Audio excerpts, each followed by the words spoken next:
orang yang baru menikah itu udah sukses itu. Betul, sukses.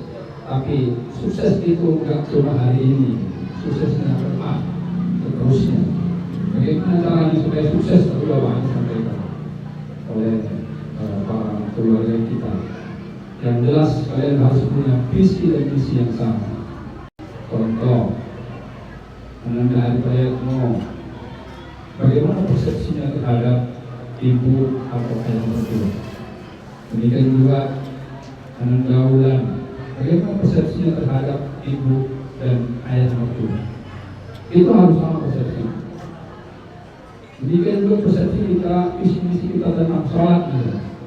Sholat itu dianggap sebagai apa?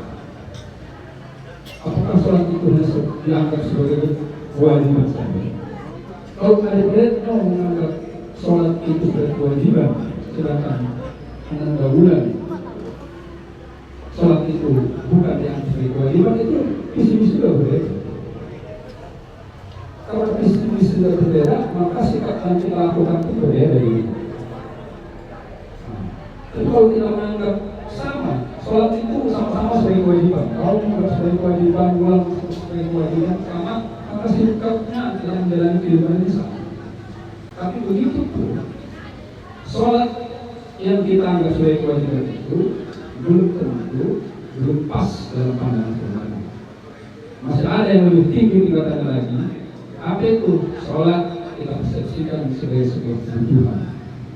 Kenapa? Kalau sholat hanya dianggap sebagai kewajiban, maka sholat kita pun kadang bolong-bolong.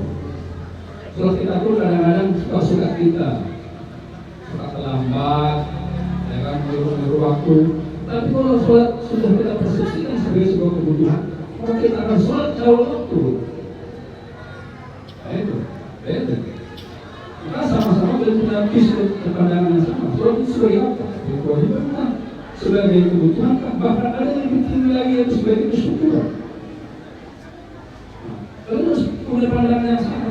Kalau punya pandangan yang sama, bisa dalam kehidupan yang sama. Dan bagaimana sikap terhadap harta? Kalian harus punya pandangan yang sama terhadap harta. Harta itu sebagai apa? Sebagai untuk memperkaya keluarga saja atau untuk bisa berbagi kepada orang lain? Harus sama. Kalau satu menganggap sebagai pemenuhan kebutuhan keluarga, sementara yang satu menganggap ini bisa mempak dan dibagi kepada orang lain, beda persepsinya. Maka perlakuan yang kehidupan itu berbeda. Maka harus punya visi yang sama.